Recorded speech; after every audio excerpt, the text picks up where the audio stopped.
ناظرین کرام، انتہائی اہم ترین پروگرام ہے اور انتہائی ممتاز ترین بارگاہ، یعنی ظاہر ہے اس بارگاہ سے بڑی کوئی بارگاہ ہو ہی نہیں سکتی، لہٰذا آج آپ نے ضرور ہمارے ساتھ جڑے رہنا ہے، چاہے آپ پاکستان میں ہو یا پاکستان سے باہر ہوں۔ اچھا جی، اب بات ساری اتنی سی صاحب کہ میں تو اگر ابتدا میں یہ کہوں کہ ہم وہ خوش نصیب ترین امت ناظرین جنہیں رحمت کونین صلی اللہ علیہ وآلہ وسلم کا امتی ہونا نصیب ہوا، ہم وہ خوش نصیب ترین امت ہیں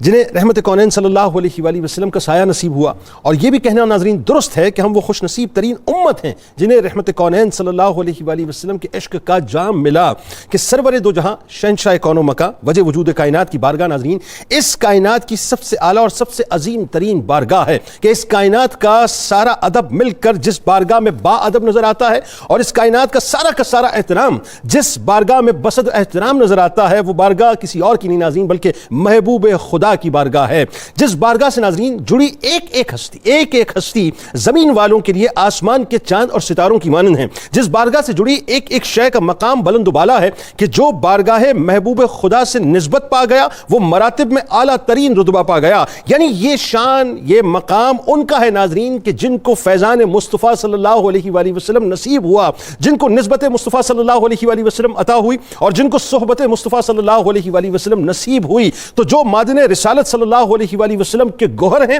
جو شہنشاہ کائنات کے شہزادے ہیں، جو بالیقین شہزادوں کے بھی شہزادے ہیں، جو وجہ وجود کائنات کے شہزادے ہیں، جو رحمت للعالمین کے شہزادے ہیں، جو محبوب رب العالمین کے شہزادے ہیں، جو سرکار مدینہ صلی اللہ علیہ وآلہ وسلم کے نور نظر ہیں، جو سرور قلب و سینہ کے لخت جگر ہیں، جن کے صدقے دنیا کی ساری شہزادگیاں بٹتی ہیں صاحب، جن کے وسیلے سے دنیا کے شہزادوں کے سروں پر عزتیں سجتی ہیں، جن کے مقام و مرتبے ازلی ہیں، جن کے رتبے دائمی ہیں۔ ناظرین کرام، ان کے مقام ان کی رفتوں کو ہم سمجھ ہی نہیں سکتے کہ جن کے حجروں سے بڑھ کر کسی کے حجرے نہیں ہیں، جن کے در سے بڑھ کر کسی کا در نہیں ہے، جن کو فرشتے جھولا جھلاتے ہیں، جن کو عرش سے آ کر ملائکہ کھلاتے ہیں، جن کی آمد پر سرکار علیہ السلام خوشیاں مناتے ہیں، جو جگر گوشائے رسول ہیں، جو مصطفی باغ کے پھول ہیں، جو ابن رسول ہیں، جن کی چوکھٹ بوسہ گاہے جبرائیل امی ہیں، جن کے در کے خدام عرش کے مکی ہیں، نوری و مبارک خون خیر الرسل سے جن کا وجود ہے، تیری نسل پاک میں ہے بچہ نور کا مصداق جن کا وجود ہے۔ ذرا سوچیے ناظرین، ان کا مقام و مرتبہ کیا ہے کہ جن کے کاشان پاک پر پوری کائنات سوالی ہے، شان بھی جن کی دنیا میں سب سے زیادہ نرالی ہے، جن کی رضا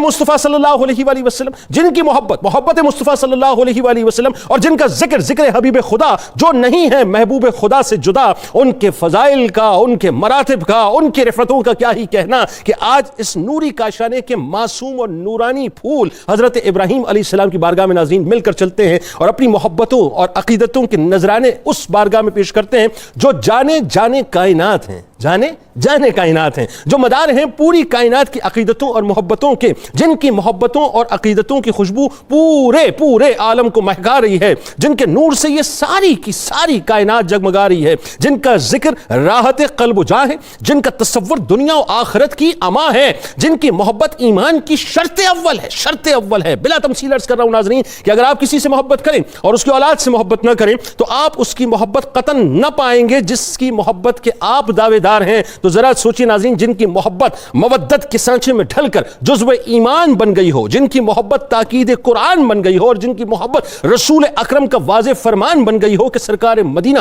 صلی اللہ علیہ وآلہ وسلم نے خود ایمان کی کسوٹی اور اس کا پیمانہ رہتی دنیا تک سیٹ کر دیا کہ اب دنیا و آخرت میں فلاح چاہیے، عزت و مقام چاہیے، یہی چاہیے ہوتا ہے نا لوگوں کو، آخرت میں شفاعت کا پیام چاہیے، بلکہ یوں کہیے کہ بخشش یعنی بخشے ہوئے میں اپنا نام چاہیے، تو سمجھ لو کہ کوئی بندہ مومن کامل نہیں ہو سکتا جب تک کہ مجھے اپنی جان سے، میری اولاد کو اپنی اولاد سے، اور میرے اہل کو اپنے اہل سے، اور میری ذات کو اپنی ذات سے زیادہ محبوب نہ رکھے، یعنی جن پر درود نہ ہو تو دعا مکمل نہ ہو، جن پر درود نہ ہو تو نماز مکمل نہ ہو، جو دنیا و آخرت میں بقا کا راستہ ہے، جو نجات کی منزل کا مکمل طور پہ واسطہ ہے۔ ناظرین کرام، حضرت ابراہیم علیہ السلام سرکار مدینہ صلی اللہ علیہ وآلہ وسلم کے سب سے آخری شہزادے ہیں۔ پہلے دو شہزادے حضرت عبداللہ اور حضرت قاسم علیہ السلام پردہ فرما چکے ہیں۔ اب ذہن میں رہے ناظرین کہ ایک طرف امتحانات ہیں، غزوات کا سلسلہ ہے، آزمائشیں اپنے عروج پر ہے، دین تکمیل کے برائل میں ہیں، اور دوسری طرف ایک اور امتحان ہے کہ اب ابراہیم علیہ السلام بھی سرکار مدینہ صلی اللہ علیہ وآلہ وسلم کے ساتھ نہیں رہیں گے۔ آئیے آج انہی کی بارگاہ میں چلتے ہیں مل کر ناظرین۔ بس اس شہزادے کی نظر کرم ہو جائے تو اس سے بڑھ کے اور کیا چاہیے جینے کے لیے. آغاز کرتے ہیں. 3 شخصیات ہمارے ساتھ ہیں, یقیناً کسی بھی تعارف کے محتاج نہیں. پہلی شخصیت ممتاز عالم دین, خوبصورت گفتگو کرتے ہیں جناب پیر قمر الشکور احمد صاحب تشریف فرمائیں. دوسری شخصیت ممتاز عالم دین, کمال گفتگو کرتے ہیں جناب پیر سید شمس الرحمن مشہدی صاحب. تیسری شخصیت ممتاز عالم دین, خوبصورت گفتگو کرتے ہیں جناب علامہ ذوالفقار مصطفیٰ ہاشمی صاحب. اور آخر میں انشاءاللہ منقبت کا نذرانہ ملک کے معروف ثناخوان جناب حافظ محمد ارشد نقشبندی صاحب پیش کریں گے. تینوں احباب کو السلام علیکم, خوش آمدید. آغاز کرتے ہیں حضور سب سے پہلے ظاہر اتنی بارگاہ عظیم کہ جہاں جبرائیل امین بھی اجازت لے کے حاضر ہوں, شہزاد رسول صلی اللہ علیہ وآلہ وسلم سیدنا ابراہیم علیہ السلام کی مبارک ہستی, آپ کی ولادت رضاعت کا جو آپ کا وقت ہے, اور جو خاندانی عظمت, اب ظاہر ہے خاندانی عظمت ہم تو کیا بیان کریں صاحب, بس ان رفتوں میں حصہ ڈالتے ہیں. جی بسم اللہ الرحمن الرحیم. اللہ رب العزت نے حضور سید عالمین صلی اللہ علیہ وآلہ وسلم کو 3 صاحبزادوں سے نوازا, 3 صاحبزادے عطا کیے. 2 ام المومنین حضرت خدیجۃ الکبریٰ سلام اللہ علیہ کے مبارک بطن سے مکہ مکرمہ میں, حضرت قاسم و حضرت عبداللہ جیسے آپ نے اشارتاً ذکر کیا. اور میرے آقا صلی اللہ علیہ وآلہ وسلم حضرت قاسم سے اپنی کنیت فرماتے تھے. درود تاج جو ہمارا صبح نور سے پہلے ڈیلی آن ایئر ہوتا ہے, اس میں اگر پورا نام حضور کا جو آتا ہے اسی طرح آقا لکھوایا کرتے تھے, ابو القاسم محمد ابن عبداللہ. تو یہ آپ ان سے آقا کنیت فرماتے تھے. پھر حضرت عبداللہ, یہ دونوں شہزادے بھی کم سنی میں مکہ مکرمہ میں ہی ان کا انتقال ہو گیا, ام المومنین حضرت خدیجۃ الکبریٰ کی مبارک حیات میں ہی. تیسرے صاحبزادے مدینہ طیبہ میں حضرت ماریہ کے بطن سے اللہ رب العزت نے عطا فرمائے. حضرت ماریہ کا تعلق مصر سے ہے. حضور رسالت مآب صلی اللہ علیہ وآلہ وسلم نے والی مصر کو اسلام کی دعوت دینے کے لیے خط لکھا. اس نے اسلام تو قبول نہ کیا, لیکن 2 شہزادیاں, 2 معزز خواتین جو عیسائی یعنی قبطی تھیں, خاندان سے تعلق رکھتی تھیں, اور ان کو حضور کی خدمت میں اور کچھ قیمتی تحائف کپڑے وغیرہ اکرام کیا, یعنی حضور کے فرمان کا, اور حضور علیہ السلام کے سفیر کو بہت زیادہ عزت دی. حضرت حاتب رضی اللہ تعالیٰ عنہ حضور کے سفیر تھے. آپ انہیں لے کر جب آئے آقا کی خدمت میں تو راستے میں ہی حضور کا ذکر مبارک کرتے رہے. دونوں خواتین, دونوں بیویاں آپ صلی اللہ علیہ وآلہ وسلم پر ایمان لے آئیں حضرت حاتب کی تبلیغ سے, یعنی مدینہ طیبہ پہنچنے سے پہلے مشرف با اسلام ہو چکی. سبحان اللہ. حضور کی بارگاہ میں جب حاضر ہوئیں تو آقا علیہ السلام نے جناب ماریہ کو اپنے لیے پسند فرمایا, اور دوسری ان کی جو بہن تھیں وہ حضرت حسان بن ثابت رضی اللہ تعالیٰ عنہ کو شاعر درباری رسالت ان کو عطا فرمائی. اب یہ 6 ہجری کا صلح حدیبیہ سے واپسی پر یہ یعنی تحفتاً آئیں پیش کی گئیں, حضور تشریف لائے حدیبیہ سے واپسی پہ. تو پھر ان کے ہاں 8 ہجری میں حضرت ابراہیم علیہ السلام کی ولادت ہوتی ہے, فرزند رسالت مآب صلی اللہ علیہ وآلہ وسلم. یہ ایک بڑی خوبصورت نسبت ہے کہ چونکہ حضرت ہاجرہ کا تعلق بھی مصر سے تھا, جو جد الانبیاء حضرت ابراہیم علیہ السلام کی حرم کی زینت ہیں اور حضرت اسماعیل علیہ السلام کی مادر گرامی ہیں. تو حضور صلی اللہ علیہ وآلہ وسلم نے آپ کے یہ ارشادات بھی ہیں اس حوالہ سے کہ ان کا احترام کرو, مصر کے عیسائیوں کا, قبطیوں کا احترام کرو, ان سے ہمارا عہد بھی ہے, یعنی وہ بادشاہ نے جو ان سے ہمارا عہد بھی ہے اور ان سے ہماری نسبت بھی ہے. نسبت سرکار علیہ السلام نے جد کی گن پائی. اب اسی نسبت سے اسی کو مد نظر رکھتے ہوئے حضور نے اس صاحبزادے کا نام ابراہیم رکھا. اللہ اپنے جد کے نام پہ, اپنے جد کے نام. تو وہ ایک تسلسل تاریخ کا جو اس کو تازہ کیا. حضرت ماریہ جب ان کی ولادت ہوئی تو حضرت عبداللہ ابن عباس رضی اللہ تعالیٰ عنہما روایت فرماتے ہیں کہ سرکار نے فرمایا ابراہیم وہ ہے جس نے اپنی ماں کو آزاد کروا دیا. یعنی یہ فقہ کا ایک مسئلہ ہے کہ کنیز کی صورت میں وہ آئی تھی, مفتوحہ علاقے سے انہوں نے ہدیتاً پیش کی تھی, لیکن جب بیٹا پیدا ہو جاتا ہے تو وہ آزاد ہو جاتی ہیں, اور آزاد ہو کر وہ باقاعدہ انہیں پھر پہلے اس سے ولادت سے پہلے ان کا تذکرہ کتب سیر میں بطور کنیز ہے, باندھی ہے, لیکن جب یہ ولادت ہوتی ہے حضرت ابراہیم کے شرف میں حضور نے خود بیان کیا تو پھر یہ آزاد کروا دیا, پھر انہیں ام المومنین اور ازواج مطہرات میں شمال کیا جائے, ان کا سٹینڈرڈ یہ ہو گیا. اب حضرت ابراہیم کی جو رضاعت کے معاملات ہیں وہ دائیاں جو ہیں ام بردہ رضی اللہ تعالیٰ عنہ, جنہیں ان کے جو شوہر تھے وہ مجاہدین اسلام کے لیے تیار کرتے تھے سامان, تیر تلوار وغیرہ, لوہار پیشہ تھا. یہ یعنی وہ پیشہ کسی نفرت کا یا کمی کا باعث نہیں. جس گھر میں میرے آقا تشریف لے جاتے ہیں وہ گھر تو کائنات ام سیف بھی نام آتا ہے, ام سیف بھی ہو سکتا ہے, نام مختلف نام ہوتے ہیں, تاریخ میں قول ہے مختلف. تو وہ جو ہے یہ میں جو حضور ازواج مطہرات کا انسائکلوپیڈیا ہے میں اس کے حوالہ سے میں نے یہ جب حضور تشریف لے جاتے حضرت ابراہیم سے اس قدر محبت تھی کہ وہ دھواں بھی آنکھوں میں پڑتا، جو کچھ بھی تکلیف ہوتی حضور علیہ السلام والہانہ آپ سے پیار کرتے، گود میں لیتے، چومتے والہانہ۔ اب اللہ رب العزت کی رضا کچھ اور تھی، اللہ رب العزت کے بارگاہ میں آپ کا معاملہ کچھ اور تھا، اس لیے وہ محبتیں اپنی جگہ، لیکن اس کا تذکرہ ہم آگے چل کے انشاءاللہ بات کرتے ہیں اس میں۔ ایک جملہ میں یہاں کہنا چاہوں گا کہ وہ ان کا جو پیشہ ہے وہ باعث تکریم اس لیے ہے کہ ایک تو وہ جہاد کا سامان تیار کرتے ہیں، دوسرا حضور علیہ السلام نے فرمایا الکاسب و حبیب اللہ، یعنی کسب کرنے والا، محنت کرنے والا اللہ کا دوست ہے۔ کسی بھی پیشے کو ہمیں اس انداز میں نہیں دیکھنا چاہیے، بلکہ میں نے جیسے عرض کیا کہ آقا تشریف لے جاتے ہیں اپنے بیٹے کے لیے، اگر اس خاتون کو حضور نے پسند کیا ہے تو وہ پھر بہت معمولی گھر نہیں ہو سکتا، اور وہ بیٹے بھی آخری بیٹے بات یہ ہے۔ تو اللہ تبارک و تعالیٰ نے اپنے محبوب کے ذریعے سلیکشن بھی جس گھر کی ہے، وہ ظاہر وہ گھر بھی عام نہیں ہو سکتا۔ پیر صاحب یہ بتائیے، اب تھوڑا چونکہ تذکرہ پاک آ گیا حضرت ابراہیم علیہ السلام کا، تو میں چاہتا ہوں ساتھ ساتھ دیگر شہزادوں اور شہزادیوں کا بھی تذکرہ پاک ہو، تو پھر سلسلے کو آگے بڑھاتے ہیں۔ بسم اللہ الرحمن الرحیم۔ جنید بھائی آپ کا انٹرو میں نے سنا تو ایک نا خوبصورت ترین کیفیت کا احساس ہوا، جزاک اللہ۔ اور وہ یہ اس کو میں نے پہلے دو فکروں میں جوڑنے کی کوشش کی ہے، کیا بات کہ کیا لفظ چن لیے ہیں بھیا جنید نے، موتی پرو دیے ہیں بھیا جنید نے، سب ان کی عطا ہے جی، ان کا کرم، بہرحال محنت بھی اس میں یقیناً شامل ہے اور بنیاد تو عطا ہی ہے۔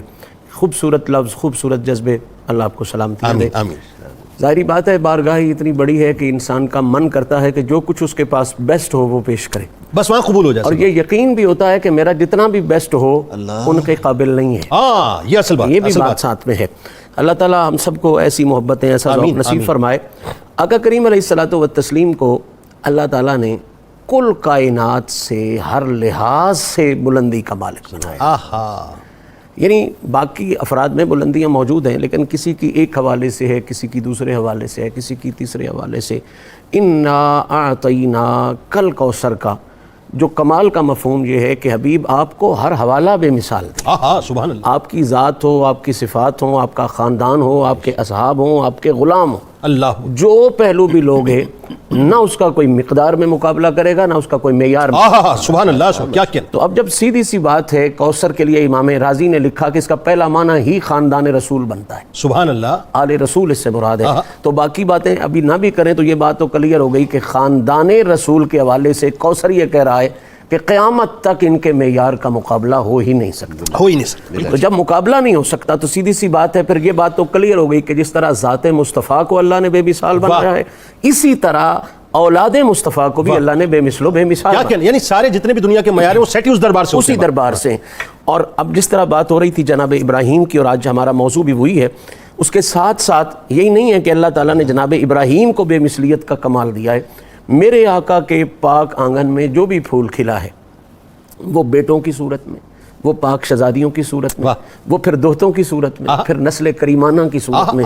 ہر گلے را رنگ و بوئے دیگر است، ہر پھول کی اپنی مہک ہے اور کمال کی مہک ہے۔ نبی پاک صلی اللہ علیہ وسلم کی اولاد پاک کے حوالے سے جو مستند ترین حقائق ہیں، روایات اس کے علیحدہ بھی ہیں، ان کے سے اختلاف بھی ہے، لیکن جو مستند ترین روایات ہیں حقائق پر مبنی، وہ یہ ہیں کہ حضور کے 3 شہزادے ہوئے ہیں اور حضور کی 4 شہزادیاں ہوئیں۔ 3 شہزادوں میں سب سے پہلے شہزادے ام المومنین ملیکۃ العرب مخدومہ کائنات سیدہ خدیجۃ الکبریٰ سلام اللہ علیہا کے پاک بطن اقدس سے پہلے شہزادے جناب قاسم پیدا، سبحان اللہ، اور ان کا نام حضور نے قاسم رکھا اور اسی سے کنیت کی۔ ابو القاسم کے ظاہری بات ہے معنی یہ ہے کہ قاسم کا باپ، تو اب قاسم جب نبی نام رکھے، اور نبی کوئی نام اپنی مرضی سے نہیں رکھتا، نبی ہوتا ہے، وہ اعلان نبوت سے پہلے بھی نبی ہوتا ہے، اعلان نبوت کے بعد بھی نبی ہوتا ہے، یہ بات ضرور یاد رکھیں۔ واہ واہ، اچھا یہ نام آپ کا کنیت بھی بنی اور یہی نام آپ کا وصف بھی بنا، انما انا قاسم واللہ بالکل ایگزیکٹلی میں اسی طرف آ رہا تھا کہ نبی جب کوئی کام کرتا ہے جی تو اس میں وہ اوپر سے مرضیاں شامل ہوتی ہیں، تو کنیت حضور نے اسی لیے رکھا کہ اللہ نے یہ شان دے رکھی تھی۔ پہلے شہزادے کا نام جناب قاسم ہے، دوسرے بے مثل شہزادے یہ بھی جناب خدیجہ پاک کی بطن اقدس سے ہوئے جناب عبداللہ ہے۔ اب آ جاتے ہیں تیسرے کی ذکر حضرت نے فرما دیا تفصیل کے ساتھ، اب آ جاتے ہیں حضور کی شہزادیوں کی طرف۔ تو پہلی شہزادی پاک جناب زینب سلام اللہ علیہا، اللہ اکبر، اور دوسری شہزادی پاک جناب رقیہ ہیں، تیسری جناب ام کلثوم ہیں، اور چوتھی پاک شہزادی سادات کی ماں جناب فاطمہ الزہرا سلام اللہ علیہا۔ ہر شہزادی کے لیے حضور کے خوبصورت فرامین موجود ہیں۔ سب سے بڑی شہزادی کے لیے سرکار نے فرمایا یہ میری بہترین بیٹی ہے اور اسے شدید ترین تکلیفیں دی گئی ہیں، سب سے زیادہ تکلیف، شدید ترین تکلیفیں میرے حوالے سے دی گئی ہیں۔ جناب ابو العاص جو مسلمان ہو گئے تھے بعد میں، ان کے ساتھ ان کا نکاح ہوا، اور باقی دونوں شہزادیاں جو ہیں وہ عثمان ذو النورین کے نکاح اقدس میں آئیں، اور چوتھی شہزادی مولا کائنات کے نکاح میں آئی۔ بہرحال ہر شخصیت ایسی شان کی حامل ہے، وہ حضور کی شہزادی ہو یا شہزادے ہوں، کہ جس کے حوالے سے لفظ بہت چھوٹے ہیں ان کے مقام بہت بڑے۔ بلکہ میں عموماً ایک جملہ کہتا ہوں، ساری شہزادگیاں بڑھتی ہیں جن شہزادوں اور شہزادیوں کے صدقے ان کا مقام مرتبہ ہم کیا سمجھیں صاحب؟ ذرا یہ بتائیے علامہ صاحب کہ سرکار دو عالم اب چونکہ ظاہر ہے یہ اسی محبت کی گفتگو کو میں چاہتا ہوں اس کو ذرا ربط دے کے آگے بڑھائیں کہ سرکار دو عالم صلی اللہ علیہ وآلہ وسلم کے اہل بیت اور بالخصوص سرکار علیہ السلام کی جو آل پاک سے محبت کے تقاضے ہیں، مودت کے تقاضے بلکہ یوں کہیے، وہ کیا ہے ذرا وہ بتائیے قرآن اور حدیث کی روشنی میں۔ جی بسم اللہ الرحمن الرحیم، مولا صلی وسلم دائما ابدا علی حبیبک خیر الخلق کلہم۔ محبتوں کی بات ہو رہی ہے اور یہ سلسلہ محبت جو آگے بڑھاتے ہوئے محبت آل رسول صلی اللہ تعالی علیہ وسلم یا اہل بیت اطہار، یہ جنید بھائی ہماری ایمان کی اساس، ہماری ایمان کی جان اور ہماری ایمان کی بنیاد ہے۔ بے شک۔ اور اس کو اگر کہہ لیجیے کہ فقہی اصطلاح میں، شرعی اصطلاح میں بات کی جائے تو یہ ضروریات دین میں سے ہے۔ اس کا منکر جو ہے وہ کافر ہو جاتا ہے، دائرہ اسلام سے خارج ہو جاتا ہے۔ پیارے کریم آقا صلی اللہ علیہ وسلم کی احادیث طیبات سے اس کے شواہد اور اس کی کہہ لیجیے کہ دلائل اور براہین موجود ہیں۔ حضور صلی اللہ علیہ وسلم ابن ماجہ کی روایت ہے، فرمایا کہ اس شخص کے دل میں ایمان داخل ہی نہیں ہو سکتا جس کا دل اہل بیت کی محبت سے خالی ہے۔ اور پیارے آقا صلی اللہ علیہ وسلم کی یہ حدیث پاک بھی موجود ہے، فرمایا کہ کوئی بندہ اس وقت تک کامل مومن نہیں ہو سکتا جب تک کہ میں اس کو اس کی جان سے پیارا نہ ہو جاؤں اور میری اولاد اسے اپنی اولاد سے زیادہ پیاری نہ ہو جائے۔ سبحان اللہ، سبحان اللہ۔ یہ اب دیکھیے کہ پیارے آقا صلی اللہ تعالی علیہ وسلم کی ایک اور حدیث پاک جو امام حاکم نے مستدرک میں نقل کی ہے کہ اگر کوئی شخص جو ہے وہ حجر اسود اور مقام ابراہیم کے درمیان اس طرح عبادت کرے کہ دن میں وہ جو ہے وہ عبادت کرے، مطلب روزے رکھے، رات کو شب بیداری کرے، اور کہہ لیجیے کہ اللہ تعالیٰ کی شب بیداری کر کے عبادت کرے، فرمایا کہ اگر وہ یہ اتنا بڑا مقام عبادت میں رکھتا ہو اور اس مقام پر جا کر عبادت کرنے والا ہو، مگر وہ کل بروز قیامت اللہ تبارک و تعالیٰ سے اس حال میں ملے کہ اس کا دل میرے اہل بیت کی محبت سے خالی ہو، تو اللہ تبارک و تعالیٰ اس سے داخل جہنم فرمائے۔ اللہ، یعنی کیٹیگوریکل فیصلہ ہے جی، کیٹیگوریکل فیصلہ، اور یہ مطلب کہہ لیجیے کہ ایک کوڈ آف کنڈکٹ دے دیا گیا بارگاہ مصطفیٰ صلی اللہ علیہ وسلم کہ یہ اس کے بغیر تمہارا ایمان مکمل نہیں ہو سکتا، تم مومن کامل بن ہی نہیں سکتے۔ مطلب یہ ایک تمہارے ایمان کی جز ہے، لازمہ ہے، تمہارے لیے ضروری ہے۔ مطلب یہ جو محبت کی سڑک ہے یہی سیدھی شہر شفاعت نگر لے کے جائے گی۔ بے شک ایسے بالکل ایسے ہی۔ اور اس کو آپ دیکھیے کہ سب سے اولین ترین جو پیارے کریم آقا صلی اللہ علیہ وسلم کی بارگاہ کے کہہ لیجیے کہ فیض یافتہ ہستیاں یعنی حضرات صحابہ کرام رضوان اللہ علیہم جو ہے، انہوں نے جب اس کہہ لیجیے کہ اس معیار کو دیکھا، پرکھا، سنا اور اس پر عمل کر کے دکھایا، تو ہمیں آپ دیکھیے کہ سیدنا ابوبکر صدیق رضی اللہ عنہ نظر آتے ہیں کہ پیارے سیدنا عباس رضی اللہ عنہ حضور صلی اللہ علیہ وسلم کے اہل بیت اطہار سے آپ کے چچا ہیں، آپ کی جلوہ فرمائی حضور صلی اللہ علیہ وسلم کی خدمت میں ناز میں ہوتی ہے تو سیدنا ابوبکر صدیق رضی اللہ عنہ اٹھ کر کھڑے ہو جاتے ہیں، اپنی جگہ چھوڑ دیتے، استقبال کرتے۔ سیدنا عمر فاروق اعظم سیدنا عثمان غنی رضی اللہ عنہ کے بارے میں آتا ہے کہ سواری پر سوار ہو کے کہیں گزر رہے ہیں، جا رہے ہیں، اور رستے میں اچانک کہیں نہ سیدنا عباس رضی اللہ عنہ نظر آ جاتے ہیں، تو آپ اپنی سواریاں چھوڑ کے نیچے اتر جاتے ہیں، 10 بستہ کھڑے ہوتے ہیں کہ جب سیدنا عباس رضی اللہ عنہ جب تک گزر نہیں جاتے اس وقت اپنی سواریوں پہ واپس نہیں بیٹھتے۔ اچھا، پھر قرآن نے بھی تو مودت ہی مانگی نا، مودت مانگی ہے نا، جی کل لا اسألکم علیہ اجرا الا المودۃ فی القربہ، کہ تم سے میں کچھ بھی، مطلب صحابہ کرام کچھ نہیں چاہیے، خدمت لے کے حاضر ہوئے کہ رسول اللہ آپ نے اپنی جان ہلکان کر دی، اتنی ہمارے لیے محنت کوشش کرتے ہیں، تو ہماری طرف سے یہ نظر سیدنا عباس رضی اللہ عنہ کی ریفرنس سے، مطلب ان کے ہاتھوں سے جا کر حضور صلی اللہ علیہ وسلم پیش کی، تو اللہ تبارک تعالیٰ کی طرف سے یہ فوراً حکم آ گیا، حضور صلی اللہ علیہ وسلم نے خاموشی اختیار فرمائی اور یہ حکم آگے محبوب ان کو فرما دیجیے کہ یہ کچھ نہیں، مجھے تم سے کوئی اجر نہیں چاہیے، مجھے جو تم سے تقاضا ہے وہ یہی ہے کہ تم نے میرے اہل بیت اطہار سے محبت نہیں مودت کرنی ہے، یعنی سپرلیٹو ڈگری ہونی چاہیے محبت کی۔ جی ہاں، آخری ڈگری، بالکل مطلب انتہا کی محبت کرنی ہے، اس میں کوئی تشکیک، کوئی شک شبہ نہیں ہونا چاہیے۔ اگر شک شبہ پیدا ہو گیا تو سمجھ لو تمہارا ایمان جو ہے وہ، تمہارا یقین جب متزلزل ہو گیا تو تمہارا ایمان جو ہے وہ بھی۔ اچھا، میں کبھی کبھی سوچتا ہوں خطبہ حجۃ الوداع، آپ دیکھیے عرفات کا میدان ہے اور ظاہر ہے اس وقت ایک آفاقی چارٹر دینا ہے اور دین جو اپنے بالکل تکمیل کے مراحل میں، آپ اس وقت دیکھیے جو خطبہ ہے اس کے اندر دو باتوں پہ بڑا ایمفیسس کیا سرکار علیہ السلام نے، ایک قرآن پہ ایمفیسس کیا، دوسرا اپنی ضروریت، ان کی بات بتائیے ذرا۔ جی بالکل ایسے ہی حضور صلی اللہ علیہ وسلم نے فرمایا کہ میں تم پر دو جو ہے وہ چیزیں چھوڑے جا رہا ہوں، ایک قرآن ہے اور ایک میرے اہل بیت اطہار کی محبت ہے، تم ان سے جڑے رہو گے تو تمہاری نجات ہو جائے گی۔ فرمایا کہ میرے اہل بیت اطہار جو ہے ان کی مثال سفینہ نوح کی طرح ہے، جی میرے اہل بیت، اور لیکن اس کے ساتھ ساتھ یہ بھی مفتی احمد یار خان نعیمی علیہ رحمہ جو ہے وہ اس میں ایک تطبیق کرتے ہوئے ارشاد فرماتے بعد کہ سفینہ نوح جو ہے وہ واحد نجات کا ذریعہ تھا اس وقت کہ جو اس میں سوار ہو گیا اس کو نجات نجات ملی، لیکن اس کے ساتھ ساتھ یہ بھی فرما دیا کہ میرے صحابہ جو ہیں وہ آسمان کے ستاروں کے مثال، کہ سمندر جو دنیا ہے اس میں جب تم نے سفینہ نوح میں سواری کرنی ہے تو میرے صحابہ کے جو ہے کہہ لیجیے کہ وہ روشن ہدایت کے جو ستارے ہیں ان سے رہنمائی لیتے ہوئے تم نے منزل کو جو ہے وہ حاصل واہ واہ واہ واہ، تو یہ محبت مصطفیٰ صلی اللہ علیہ وسلم، پیارے آقا صلی اللہ علیہ وسلم فرمائے کہ اللہ سے محبت کرو وہ تمہیں نعمتیں دیتا ہے، مجھ سے محبت کرو میں تمہارے رب کا محبوب ہوں، اور میرے اہل بیت اطہار سے محبت کرو اس لیے کہ میں ان سے محبت کرتا ہوں۔ کیا کہنا ناظرین، ہمارے ساتھ رہیے۔ سیدنا ابراہیم علیہ السلام کا تذکر، تو سرکار علیہ السلام کے بارگاہ میں جانے کے تو کئی راستے ہیں ناظرین، لیکن ایک کمال راستہ ان کے اہل بیت سے محبت ہے۔ جب آپ اہل بیت سے محبت شروع کر دیتے ہیں اور غلامی کا دم بھرنا شروع کر دیتے ہیں تو یہ ممکن نہیں ہے کہ میرے سرکار آپ پر نظر کرم نہ فرمائے، یہ ممکن نہیں ہے ناظرین۔ تو یاد رکھیے گا کہ ایک روٹ یہ بھی ہے اور یہ بڑا کمال روٹ ہے، اس روٹ کے اندر آپ کو کہیں بھی اسپیڈ بریکرز نہیں ملیں، براہ راست سرکار علیہ السلام کی بارگاہ میں انشاءاللہ جائیں گے، لیکن ہاں محبت مودت کی اس منزل پہ ہونی چاہیے کہ جہاں پر پھر اف اگر مگر بٹ وغیرہ نہیں ہو۔ پیر صاحب ذرا یہ بتائیے، اب ظاہر ہے وہ جو دور ہے اس دور میں میں کبھی کبھی اس بات کو ویژولائز کرتا ہوں کہ میرے سرکار نے جن امتحانات سے ظاہر گزرنا تھا وہ ایک ڈیوائن پورا فیصلہ تھا۔ حضرت عبداللہ علیہ السلام نہیں رہے، حضرت قاسم علیہ السلام نہیں رہے، شہزادیاں جو یک بعد دیگر آہستہ آہستہ، جناب فاطمہ الزہرا سلام اللہ علیہا موجود تھی۔ اب یہ جناب ابراہیم علیہ السلام کا جو معاملہ ہے اس کے بارے میں کلام فرمائیے کہ آپ کا وصال پاک ہونا ظاہر ہے اٹ سیلف ایک بہت بڑا امتحان تھا۔ سرکار علیہ السلام کی کیفیت کیا تھی، پھر تدفین کے جو مراحل بتائیے۔ حضرت ابراہیم کے 17 یا 18 ماہ اس دنیا میں آپ جلوہ افروز رہے، اور اس کے بعد بارگاہ رب العزت کی طرف سے بلاوا آیا اور آپ اللہ رب العزت کی بارگاہ میں حاضر ہوئے۔ حضور سید عالمین صلی اللہ علیہ وآلہ وسلم بہت زیادہ غمگین، بہت زیادہ افسردہ، اور آنکھیں حضور کی اشکبار تھیں۔ ایک تھوڑا سا سمجھنے کے لیے میں ایک جملہ عرض کروں کہ جب آپ کی ولادت ہوئی تو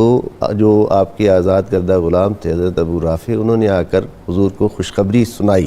آپ نے اس خبر کے بدلے میں کہ اللہ نے بیٹا دیا ہے تو آپ نے ایک غلام ان کو عطا کر دیا، یعنی غلام کو غلام جو ہے آزاد کردہ غلام کو وہ غلام، یعنی اتنی خوشی تھی، اتنی مسرت تھی۔ لیکن اللہ رب العزت کی حکمتیں اپنی جگہ ہیں، وہ میں عرض کرتا ہوں ایک جملے میں کہ حکمت کیا ہے۔ تو غمگین آقا ہیں، آنکھیں اشکبار ہیں، اور آپ فرما رہے ہیں ابراہیم تیرے جدائی کے غم سے جو دل پہ گزر رہی ہے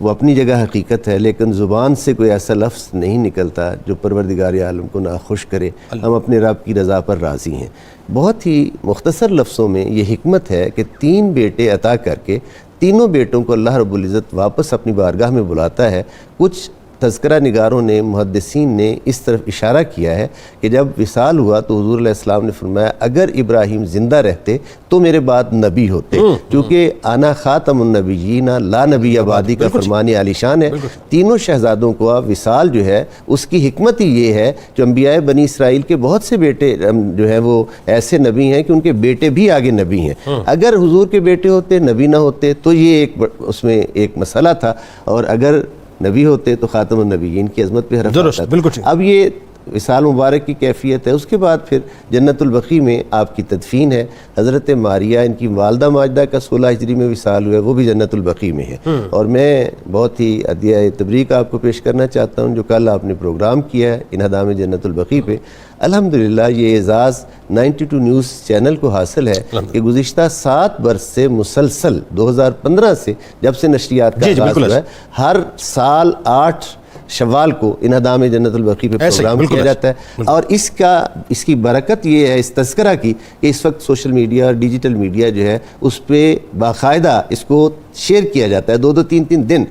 اور اس کی آواز قومی اسمبلی تک پہنچ چکی ہے۔ قومی اسمبلی میں بھی یہ بات جو ہے وہ اٹھائی جا رہی ہے پاکستان کی مقرنہ میں۔ عرض کرنے کا مقصد یہ ہے کہ یہ وہ بابرکت جگہ جنت البقیع جس میں ازواج مطہرات، اہل بیت نبوت اور بہت جلیل القدر صحابہ رضوان اللہ تعالیٰ، حضرت عثمان غنی رضی اللہ تعالیٰ دیگر، اس پہ ہم نے کچھ سال پہلے ایک پروگرام کیا تھا مدفونین جنت البقیع پہ صبح نور میں۔ اس میں نے عرض کیا تھا کہ مہاجر صحابہ میں سب سے پہلے حضرت عثمان بن مظعون اور انصار صحابہ میں حضرت اسد بن زرارہ رضی اللہ تعالیٰ عنہ۔ اور چونکہ حضرت اسد بن زرارہ کا انتقال پہلے ہوا ہے، یہ ایک جسٹ انفارمیشن عرض کرتا جو اپنے ناظرین کی خدمت میں کہ مکی دور میں نماز جنازہ مشروع نہیں تھی، حکم نہیں آیا تھا۔ نماز جنازہ کا حکم ہجرت کے فوراً بعد آیا ہے، اور اکثر محدثین کا، سیرت نگاروں کا خیال ہے کہ حضرت اسد بن زرارہ وہ خوش نصیب ہیں جن کی نماز جنازہ حضور نے سب سے پہلے پڑھی۔ تو یہ جنت البقیع کی اس حوالہ سے وہاں کے مزارات کا تقدس قائم کرنا اور بحال کرنا پوری ملت اسلامیہ کی ذمہ داری بالکل ٹھیک ہے۔ پیر صاحب، سیدنا ابراہیم علیہ السلام کے وصال پہ ایک ایسا واقعہ ہوا کہ ظاہر ہے اس وقت ایک ایک توہم پرستی نے جنم لیا اور وہ واقعہ سورج گرہن کا تھا، اور ظاہر اس نے اس یوں کہیے کہ یہ بھی آپ ہی کا صدقہ ہے کہ آپ نے ایک نیگیٹو جو اپروچ تھی اس کو امت کے لیے بالکل سیدھا کر دیا کہ اصل معاملہ یہ نہیں ہے، وہ کیا ہے وہ ذرا آپ بتائیے۔ اچھا، سورج گرہن کے حوالے سے جو احادیث مبارکہ ہیں ذرا اس پہ کلام کیجیے، اور جو ایکچوئل اسلامی تعلیمات ہے، کیونکہ ابھی چاند گرہن بھی آنے والا ہے تو ہمارے یہاں توہم پرستی اس حوالے سے بہت ہوتی ہے، ذرا اس کی کلیئرٹی بتائیے گا۔ ہاں، بسم اللہ الرحمن الرحیم۔ میں ضرور اس پوائنٹ پر گفتگو کرنا چاہتا ہوں، لیکن ایک لفظ ابھرا ہے ہمارے پروگرام میں کہ اہل بیت سے مودت کے تقاضے کیا ہیں، چونکہ اس کا ہمارے دن رات سے تعلق بہت ہے، اس لیے میں چاہتا ہوں کہ 2 جملے اس پر کہنے بہت ضروری ہیں پلیز۔ تو تقاضائے محبت اور تقاضائے مودت کے حوالے سے میں تفصیل میں تو نہیں جا سکتا، چونکہ یہ میرا کویسچن نہیں تھا، حضرت کا تھا، اور وقت کی قلت کی وجہ سے وہ اس طرف نہیں جا سکے۔ 3 بنیادی تقاضے احادیث مبارکہ کی روشنی میں محبت کے تقاضے، مودت اس سے اوپر کی ڈگری، بالکل خود اندازہ۔ پہلا تقاضا ہوتا ہے کہ جس سے آپ کو محبت ہو اس کا کثرت کے ساتھ ذکر کرنا، بالکل ٹھیک۔ تو جب محبت والے کا کثرت کے ساتھ ذکر کرنا ہے تو جن سے مودت کرنی ہے پھر ان کے ذکر کا معیار کیا ہونا؟ بالکل ٹھیک، بالکل۔ دوسری بات یہ ہے، محبت کا دوسرا تقاضا جو علامہ قاضی ایاز مالکی نے لکھا وہ یہ ہے کہ محبوب سے بھی پیار کرنا ہے اور محبوب کی نسبت والی ہر چیز سے بھی پیار کرنا ہے۔ بالکل ٹھیک۔ تو اب جب اہل بیت سے آپ نے مودت کرنی ہے تو اہل بیت سے بھی پیار کرنا ہے اور اہل بیت کی جس سے نسبت ہے ان سے بھی پیار کرنا ہے۔ اور تیسری بات یہ بہت ضروری ہے کہ محبوب سے بھی پیار کرنا اور محبوب کی ہر ادا سے بھی پیار کرنا، یعنی صرف ان کا ذکر نہیں کرنا، اہل بیت کی سیرت پہ بھی عمل کرنا، یہ بنیادی تقاضے۔ اب آ جاتے ہیں جناب ابراہیم کے وصال اور سورج گرہن کے حوالے سے۔ تو جب آپ کا وصال ہوا تو سورج گرہن ہوا، یہ اس وقت توہم پرستی پیدا نہیں ہوئی، عربوں میں پہلے سے موجود۔ اچھا ٹھیک ہے۔ ان کا یہ تصور تھا کہ جب بھی کوئی بڑی شخصیت پیدا ہوتی ہے یا بڑی شخصیت دنیا سے جاتی ہے تو وہ ستاروں کے نظام پر اس میں تبدیلی آتی ہے۔ وہ سورج گرہن یا چاند گرہن کو یہ سمجھتے تھے کہ یہ کسی صدمے کی وجہ سے ہے۔ بلا شبہ صدمہ بہت بڑا، ابراہیم پاک کے جانے سے بڑا صدمہ کیا ہو سکتا ہے؟ اور یہ چاند سورج ہر چیز تو یہ جبین کی خیرات مانگنے والے ہیں، اس میں بھی کمی نہیں ہے، لیکن توہم پرستی کو دور کرنے کے لیے میرے نبی پاک صلی اللہ علیہ وسلم نے ارشاد فرمایا کہ یہ جو سورج گرہن ہے اور چاند گرہن ہے یہ کسی کے فوت ہونے یا چلے جانے کی وجہ سے نہیں ہوتے، یہ اللہ کی نشانیوں میں سے نشانی ہے جو دکھا کہ اللہ کریم اپنی طرف متوجہ کرتا ہے اور لوگوں کو راستہ دکھاتا ہے۔ اسی طرح نبی پاک صلی اللہ علیہ وسلم نے اس بات کو کلیئر کیا کہ یہ کرنا کیا چاہیے اور کس انداز میں اس کو نبھانا چاہیے، تو حضور نے کلیئر فرمایا، جناب عائشہ صدیقہ سے بھی روایت ہے، صدیق اکبر پاک سے بھی روایت ہے، اور بھی بہت سے لوگوں سے روایت ہے کہ جب سورج گرہن ہوتا تو نبی پاک صلی اللہ علیہ وسلم تشریف لے جاتے مسجد میں اور لمبی نماز پڑھایا کرتے، 2 رکعت لمبی، یعنی رکوع لمبا ہوتا، قیام لمبا ہوتا، سجدہ لمبا ہوتا اور دعائیں فرمایا کرتے۔ اور کئی دفعہ ایسا ہوا کہ حضور وہ نماز مکمل کرتے ادھر اور ادھر وہ سورج گرہن یا چاند گرہن وہ ختم ہو گیا ہوتا، اور ساتھ میں حضور نے جو 2 کام اور کیے سورج گرہن میں، پہلی بات تو یہ ہو گئی کہ جب سورج گرہن یا چاند گرہن لگے تو اللہ کے آگے جھکو، نماز پڑھو۔ دوسری بات حضور نے یہ کی، فرمایا کہ صدقہ کیا کرو اس وقت میں۔ تیسری بات حضور نے اس دن غلام بھی آزاد کیا، تو اگر کسی غریب مقروض کا آپ قرضہ بھی ادا کرتے ہو اس وقت میں تو یہ بھی ایک سنت ہو، یہ بھی خوبصورت طریقہ ہو گیا۔ سورج گرہن ہو، چاند گرہن ہو، بے شمار حدیثیں بخاری مسلم ترمذی میں اس حوالے سے موجود ہے، یہ 3 بنیادی اعمال سرکار دو عالم صلی اللہ علیہ وسلم کی۔ اچھا، اب اس میں سورج گرہن یا چاند گرہن کے وقت عموماً یہ ہوتا ہے جو خاص طور پہ خواتین جو امید سے ہوتی ہیں ان کے بارے میں کہا جاتا ہے کہ جی ان کو جو ہے وہ اپنا بالکل اپنا چار دیواری کے اندر رکھا جائے، اندر رکھا جائے، وہ باہر نہ آئے، اس کی مطلب جو خدا نخواستہ نقصانات جو بچے پہ ہو سکتے ہیں۔ یہ بر صغیر میں پایا جاتا ہے۔ ہاں، یہ ذرا کلیئرٹی، یہ بہت ضروری ہے اور یہ بہت عام بات ہے، بہت عام، لیکن یہی اہم بات ہے، یہ بر صغیر میں پایا جاتا ہے اور بر صغیر سے باہر نہیں پایا جاتا۔ اور میں اس کی دلیل بھی حدیث سے ہی دینا چاہتا ہوں کہ جب آپ سجدے میں جاؤ گے تو پھر آپ کی شیپ تو آرام والی تو نہیں ہوگی، رکوع میں جاؤ گے تو شیپ آپ کی آرام والی یا لیٹنے والی تو نہیں ہوگی۔ جب حضور کی سنت ہو گئی کہ حضور نے رکوع بھی کیا، حضور نے سجدہ بھی کیا، تو پھر یہ توہم پرستی ہے، اس کا دین کے ساتھ کوئی تعلق نہیں ہے۔ بہترین عمل یہی ہے کہ مائیں ہوں، بہنیں ہوں، بیٹیاں ہوں، مرد ہوں، جوان ہوں، وہ اس راستے پہ چلیں جو راستہ مدینے والے نے بتایا۔ اب سورج گرہن ہو، چاند گرہن ہو، مصلی پہ کھڑے ہو جائیں، اپنے رب کی بارگاہ میں حاضری پیش کریں، لمبی دعائیں کریں، معافیاں مانگیں، استغفار کریں، توبہ کریں، چونکہ اللہ کی یہ نشانیاں اپنی طرف متوجہ کرنے کے لیے، اور توبہ نام ہی رب کی طرف، رجوع اللہ کا معنی ہوتا ہے، اللہ کی طرف لوٹو۔ ہماری بدقسمتی یہ ہے کہ زبان پہ ہمارے لا الہ الا اللہ ہر وقت موجود ہے،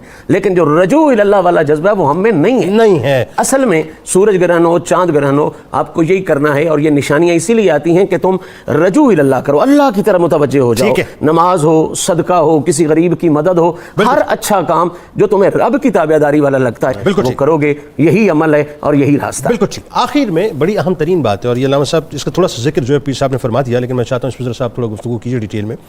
کہ سرکار مدینہ صلی اللہ علیہ وآلہ وسلم کی نرینہ اولادوں کا، شہزادوں کا بچپن ہی میں دنیا سے پردہ فرما جانا، اب دیکھیں نا، ایک تو کتنے سخت ترین امتحانات ہیں، کہ وہی بات ہے کہ ایک طرف کفار جو ہیں وہ بالکل لگے ہوئے ہیں اور یہ بالکل کلائمیکس ہے، یعنی دین جو ہے مکمل ہونے والا ہے، اور اس دوران حضرت ابراہیم علیہ السلام کا چلا جانا، یکے بعد دیگر غزوات کا سلسلہ بھی چل رہا ہے، تو شان ختم نبوت میں چاہتا ہوں اس پہ ضرور کلام کیجیے، اور یہ بتائیے کہ یہ جو اس کے پیچھے مصلحت کیا ہے قدرت کی، بتائیے۔ جی ہاں، یہ ایک تو یقیناً پیر صاحب نے جیسے اشارہ کر دیا ختم نبوت کے حوالے سے کہ پیارے کریم آقا صلی اللہ علیہ وسلم کو اللہ تبارک و تعالیٰ نے جو عظمت و شان اور رفت اور سطوت اور بلندیاں عطا فرمائی ہیں وہ وراء الورا ہیں۔ تمام تر انبیاء کرام علیہ السلام کو جو معجزات اور جو عظمتیں اور جو شانیں اور رفت عطا فرمائی وہ سب کی سب اکٹھی کر کے ان سب کا مجموعہ جو ہے مرقع اور مزجہ ذات مصطفیٰ صلی اللہ علیہ وسلم کو بنایا۔ اور جیسے پیر صاحب نے اشارہ کیا کہ بہت سے ایسے حضرات انبیاء کرام علیہ السلام ہیں جن کی اولادوں کو بھی اللہ تبارک و تعالیٰ نے تاج نبوت عطا فرمایا، اور پیارے آقا صلی اللہ علیہ وسلم کی اولاد نرینہ جو ہے وہ باقی نہ رہی، تو حضور صلی اللہ علیہ وسلم کے جو کہہ لیجیے کہ اگر وہ اولاد موجود رہتی، ما کان محمد ابا احد من رجالکم ولکن رسول اللہ وخاتم النبیین، یہ آپ کو تاج ختم نبوت جو اللہ تعالیٰ نے عطا فرمایا تھا، جس کے بارے میں حضور صلی اللہ علیہ وسلم خود فرماتے کہ میں آخری نبی ہوں، میرے بعد دروازہ نبوت کو بند کر دیا گیا ہے، میرے بعد اور کوئی نبی نہیں آئے گا۔ اب یہ اولاد نرینہ جو ہے اگر یہ جوان سال ہوتے تو پھر حضور صلی اللہ علیہ وسلم کے الگ سے حدیث طیبات بھی ہیں کہ یہ اگر زندہ رہتے تو نبی ہوتے، تو ختم نبوت جو ہے وہ تو مطلب ایک اٹل اور کہہ لیجیے کہ حتمی فیصلہ ہو چکا تھا، باب نبوت بند کر دیا گیا تھا۔ تو اب ان کو اسی مصلحت کے پیش نظر اللہ تعالیٰ نے سن شعور میں پہنچنے سے پہلے، سن بلوغت میں پہنچنے سے پہلے ہی اپنے پاس رضاعت بھی پوری نہیں، جی بالکل ایسے ہی اپنے پاس واپس بلا لیا ہے۔ اور وہ حضور صلی اللہ علیہ وسلم کا رنجیدہ خاطر ہونا یا حضور صلی اللہ علیہ وسلم کا غمگین ہونا، محزون ہونا، وہ تو ایک بتقاضۂ بشریت جو ہے وہ جیسے مطلب کہہ لیجیے کہ ہوتا ہے وہ تو باقی رہا، لیکن مصلحت خداوندی کے پیش نظر اور بات ہم ختم نبوت کی کریں تو پیارے آقا صلی اللہ تعالیٰ علیہ وسلم نے ایک تمثیل کے ذریعے سے اپنی اس شان کی جو ہے وہ اس طرح سے وضاحت فرمایا کہ میری مثال ایسے ہے کہ جیسے ایک بہت بڑا خوبصورت محل کوئی بناتا ہے اور اس محل کو وہ بڑا آراستہ پیراستہ مطلب ہر لحاظ سے مکمل کرتا ہے، مگر ایک اینٹ لگنے کی جگہ وہ خالی چھوڑ دیتا ہے، اور لوگ آتے ہیں، آ کر دیکھتے ہیں اور کہتے ہیں کہ بڑا خوبصورت بڑا عالیشان محل بنا ہوا ہے، لیکن آخر یہاں ایک اینٹ کیوں نہیں لگی ہے؟ تو حضور صلی اللہ علیہ وسلم فرماتے ہیں کہ یاد رکھو کہ وہ جو ایک اینٹ کی جگہ خالی تھی، میں وہی آخری اس قصر نبوت کی آخری اینٹ ہوں، میرے لگنے سے وہ قصر نبوت مکمل ہو گیا ہے۔ اب حضور صلی اللہ علیہ وسلم نے یہ تو فرما دیا کہ میرے بعد 40 کذاب آئیں گے جو دعویٰ نبوت کریں گے، لیکن در نبوت جو ہے، باب نبوت جو ہے اس کو بند کر دیا گیا ہے، اور اس پہ مطلب کسی قسم کا کوئی ذلی کوئی بروزی نبی بن کے آ جائے یا کوئی کہہ لیجیے کہ امتی نبی بن کے آنے کی کوشش کرے، ایون دین کہ آپ دیکھیں کہ سیدنا عیسیٰ علیہ السلام پیارے کریم آقا صلی اللہ علیہ وسلم کے جو ہے وہ شریعت کے متبع بن کے اب آخر کہہ لیجیے کہ جو ہے قرب قیامت میں دنیا میں جلوہ فرما جب ہوں گے تو وہ متبع شریعت محمدی علیہ صاحبہ علیہ السلام جو ہے بن کر تشریف لائیں گے، نہ کہ اپنی شریعت کا جو ہے وہ آ کر پرچار کریں گے، کیونکہ پیارے آقا صلی اللہ علیہ وسلم کے آنے سے در نبوت ختم نبوت جو ہے اس کو مطلب کہہ لیجیے کہ مکمل طور پہ یہ ایک اناؤنس بات ہے، اور اس پر کسی قسم کی کوئی شک اس میں مطلب کہہ لیجیے کہ ہمارے امام سیدنا کہہ لیجیے کہ امام اہل سنت امام احمد رضا خان فاضل بریلوی رحمۃ اللہ تعالیٰ علیہ نے یہ بات اس طرح سے کیٹیگوریکلی ارشاد فرمائی کہ جس طرح لا الہ الا اللہ پر ہمارا ایمان ہے کہ اللہ کے سوا کوئی اور معبود نہیں ہے، بالکل اسی طرح سے ہمیں اس پر ایمان رکھنا ہے کہ محمد رسول اللہ کہ اللہ تبارک و تعالیٰ کے پیارے آقا صلی اللہ علیہ وسلم آخری نبی ہے، اور آپ کے بعد کوئی اور نبی نہ ہے، نہ ہوگا، نہ ہو سکتا ہے۔ اور امام اعظم ابو حنیفہ علیہ رحمہ کی بارگاہ سے جو ہمیں کہہ لیجیے کہ بالکل دو ٹوک واضح جملہ ملا ہوا ہے وہ یہ کہ کوئی اگر کہہ لیجیے کہ دعوی نبوت کرتا ہے اور کوئی جو ہے وہ سننے والا مخاطب اس سے صرف اتنا بھی پوچھے کہ بھائی تم مدعی نبوت ہو، بتاؤ تمہارے پاس دلیل کیا ہے، تو یہ بھی ایمان کو برباد، بالکل ٹھیک، بالکل ٹھیک، بہت شکریہ کلیئرٹی کے ساتھ۔ بہت شکریہ آپ تینوں، اب آپ کب تشریف